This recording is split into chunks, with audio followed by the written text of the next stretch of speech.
এখানে বিজ্ঞান ও প্রযুক্তি মন্ত্রণালয়, নবু থিয়েটার, বিজয় সমিতি কিছু বাণী দেওয়া আছে। প্রথমেই আপনারা দেখতে পাচ্ছেন যে স্যার আইজাক নিউটন তিনি বলেছিলেন, যা আমরা জানি তা এক ফোঁটা জলের মতো, আর যা জানি না তা একটি মহাসাগরের মতো।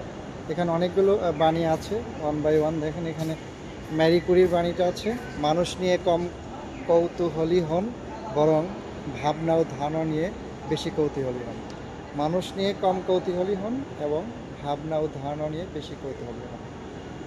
এখানে আছে বাণী আবু আলী ইবনে সিনা, কোনো কিছুর জ্ঞান তখনই সম্পূর্ণ হয় যখন তার কারণসমূহ জানা যায়। কোনো কিছুর জ্ঞান তখনই সম্পূর্ণ হয় যখন তার। আলবার্ট আইনস্টাইন, ওনার একটা বাণী এখানে আছে, গুরুত্বপূর্ণ হলো প্রশ্ন করা থামিয়ে না দেওয়া।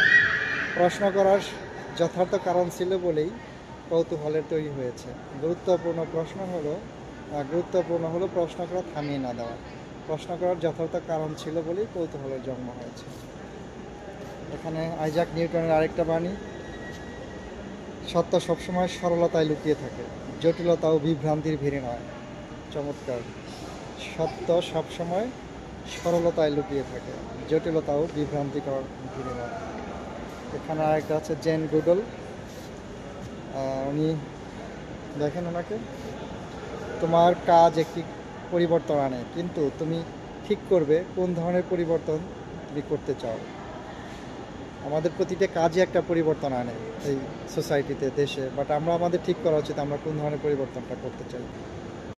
এখানে আরেকটা বাণী আছে কার্ল সাগান, তিনি বলেছেন, কোথাও না কোথাও কোনো অসাধারণ কিছু আবিষ্কৃত হওয়ার অপেক্ষায় আছে। কোথাও না কোথাও কোনো অসাধারণ কিছু আবিষ্কৃত হওয়ার অপেক্ষায় আছে। এখানে আছে আলবার্ট আইনস্টাইন, দেখতে পাচ্ছেন, কল্পনা জ্ঞানের চেয়েও গুরুত্বপূর্ণ, কারণ জ্ঞানের সীমা আছে কিন্তু কল্পনা দিয়ে গোটা বিশ্বকে বোঝা যায়। কল্পনা জ্ঞানের চেয়েও গুরুত্বপূর্ণ, কারণ জ্ঞানের সীমা আছে কিন্তু কল্পনা দিয়ে গোটা বিশ্বকে বোঝা যায়। আলবার্ট আইনস্টাইন আরেকটা বাণী, যে ব্যক্তি কখনো ভুল করেনি সে কখনো নতুন কিছু সৃষ্টির চেষ্টাই করেনি। যে ব্যক্তি কখনো ভুল করেনি সে কখনো নতুন কিছু সৃষ্টির চেষ্টাই করেনি। এখানে ম্যারি কুরি আছেন, ম্যারি কুরি বলেছেন, মানুষ নিয়ে কম কৌতূহলী হন, বরং ভাবনা ও ধারণা নিয়ে বেশি কৌতূহলী হন। মানে সক্রেটিস বলেছেন, শিক্ষা হলো একটি শিখা জ্বালিয়ে দেওয়া, পাত্র পূর্ণ করা নয়। শিক্ষা হলো একটি শিখা জ্বালিয়ে দেওয়া, পাত্র পূর্ণ করা নয়।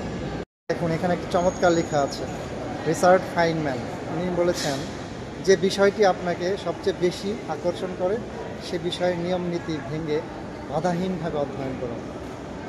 যে বিষয়টি আপনাকে সবচেয়ে বেশি আকর্ষণ করে সে বিষয়ে নিয়ম নীতি ভেঙে বাধাহীনভাবে অধ্যয়ন করুন।